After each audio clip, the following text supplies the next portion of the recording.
하나님의 창조물 중 최고는 최초의 남자와 여자인 아담과 이브입니다. 하나님께서는 자신이 창조한 모든 만물을 그의 사랑하는 자녀들에게 한 특별한 나무에서 나는 열매를 먹지 말라는 한 가지 규율과 함께 맡기셨습니다. 그들은 하나님을 하늘의 아버지로 예배하며 사랑의 순종으로 살았습니다. 모든 창조물들과 또 하나님과 완벽한 조화 속에 즐거웠습니다. 오늘날 우리가 사는 세상을 살펴보면 완벽한 평화가 지속되지 못했습니다. 우리 모두가 공유하는 혼란, 전쟁, 질병, 문제들, 무엇이 잘못된 것일까요? 사탄이라는 이름의 타락한 천사가 하나님을 질투하면서 완벽한 창조가 파괴되는 결과를 초래했습니다. 사탄은 뱀의 형상을 하고 하나님의 선하심에 의문을 제기하면서 하나님의 유일한 규율에 반항하도록 아담과 이브를 유혹했습니다. 그들이 불순종하여 그 열매를 먹음으로 평화가 끝나고 오늘날 우리에게까지도 유전되는 죄와 죽음으로 이끌었습니다.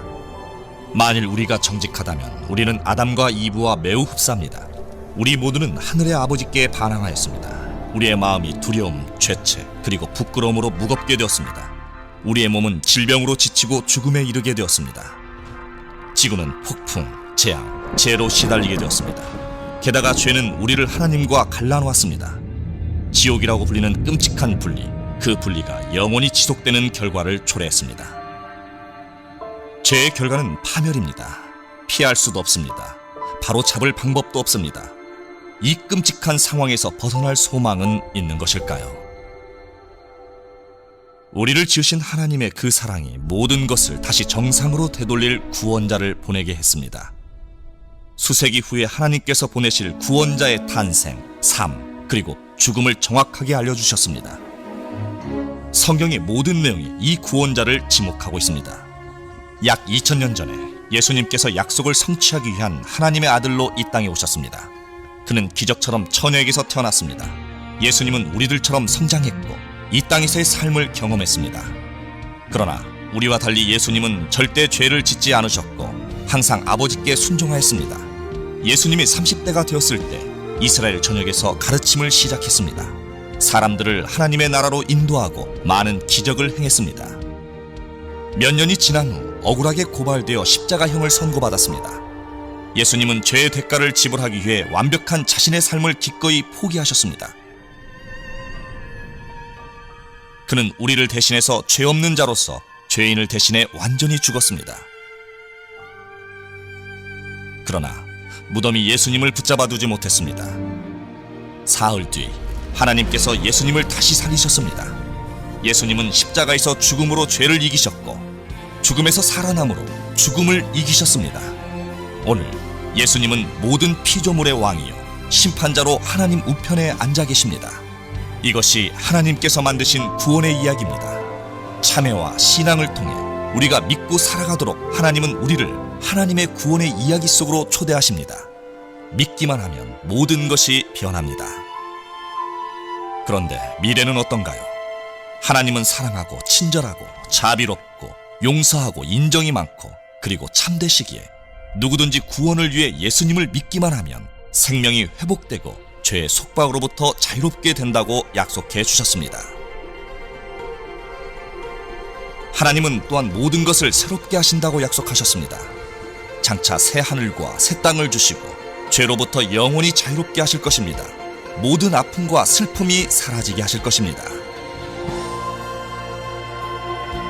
하나님은 또한 영원히 우리와 함께 하신다고 약속해 주셨습니다. 예수님께서 죄로 인한 단절을 없애버리셨기에 당신이 예수님을 믿는 그 순간 하나님과의 관계가 회복됩니다.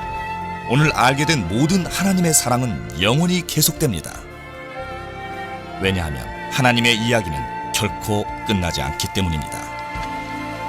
당신은 바로 지금이라도 하나님의 이야기를 당신의 삶의 기초로 삼을 수 있습니다. 하나님의 구원이 필요하다는 것을 고백하십시오. 당신의 죄를 용서해 주실 것을 구하십시오.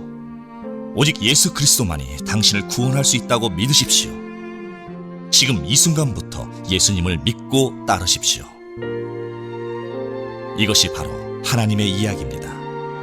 당신의 것으로 삼으시겠습니까?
안내를 시작합니다.